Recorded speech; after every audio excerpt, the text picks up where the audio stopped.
दोस्तों, कैसे आप? आशा करता हूँ आप बहुत अच्छे हैं और अपना अपने परिवार का बहुत अच्छे से ध्यान रख रहे हैं। दोस्तों, आगे बढ़ने से पहले दोस्तों, अगर आपने मेरा चैनल ही अब तक सब्सक्राइब नहीं किया तो फिर क्या किया दोस्तों। जाइए ना, इसी वक्त मेरे चैनल को सब्सक्राइब कीजिए ना, पैसा थोड़ी लगता है इस काम का। तो दोस्तों, आज के इस वीडियो में हम लोग चर्चा करेंगे कनाडा के फ्यूचर की, specially about immigration, economy and society. Just एक बात क्लैरिफाई करता हूँ दोस्तों कि मेरा पर्सनल ओपिनियन है, इसको आप किसी गवर्नमेंट या और ऑर्गेनाइजेशन का ओपिनियन मत समझ लीजिएगा। और अगर आप इस वीडियो से कुछ ले रहे हैं तो अपने रिस्क पर ले रहे हैं।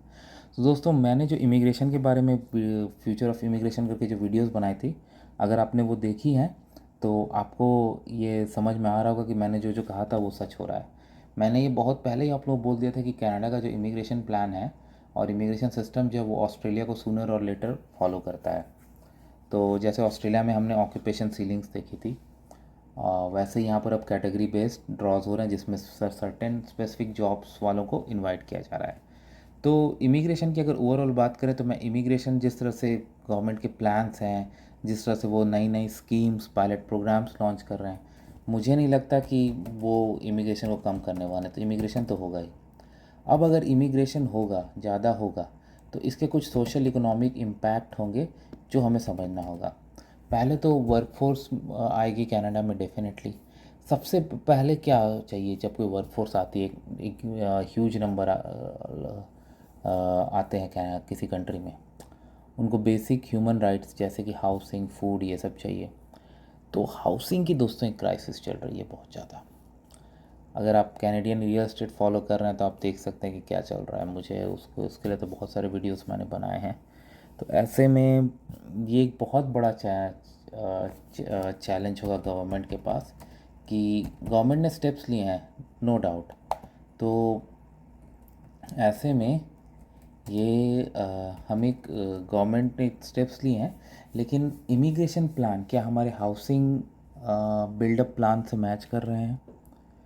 ये बहुत ज़रूरी है दोस्तों, क्योंकि अगर इसमें डिस्पैरिटी हुई तो ऑलरेडी यहाँ पर शॉर्टेज है और लोग स्ट्रगल कर रहे हैं। तो ऐसे में हमें मतलब ये प्रॉब्लम और ज़्यादा बढ़ जाएगी, क्योंकि लोग आगे टेंट में तो नहीं रहेंगे ना, तो इससे प्रॉब्लम बढ़ेगी। तो इसको हैंडल करना बहुत ज़रूरी है।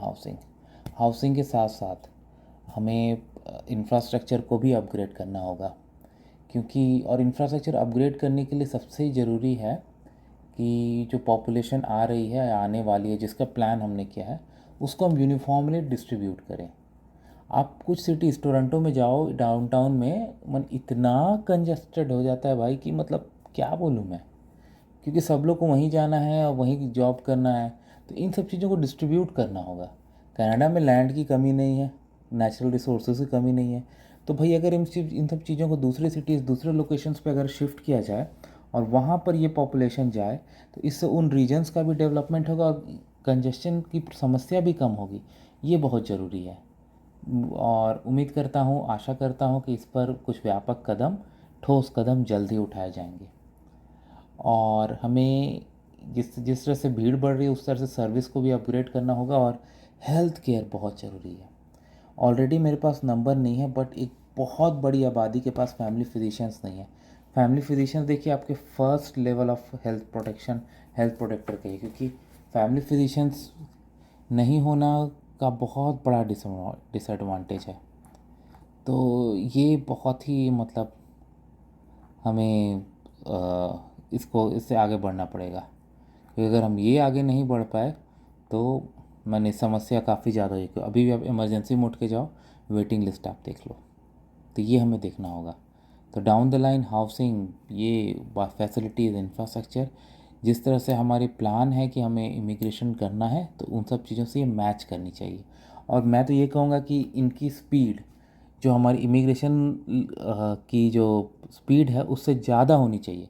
रीज़न ये है कि भाई पहले ही लोगों की इन सर्विसेज की शॉर्टेज है, प्रॉब्लम्स है। ऐसे में नए लोग आ रहे हैं बड़े नंबर में।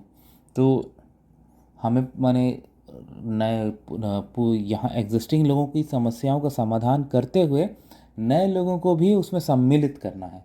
तो इस सम्मेलन के लिए ये बहुत ज़रूरी है कि हमारी जो गति हो, जिससे कि हम ये समस्या का समाधान निकाल कर आगे बढ़ें, वो ज़रूरी है कि हम इतनी तेज़ी से करें ताकि ये सारी समस्याओं को समाधान निकाला जा सके।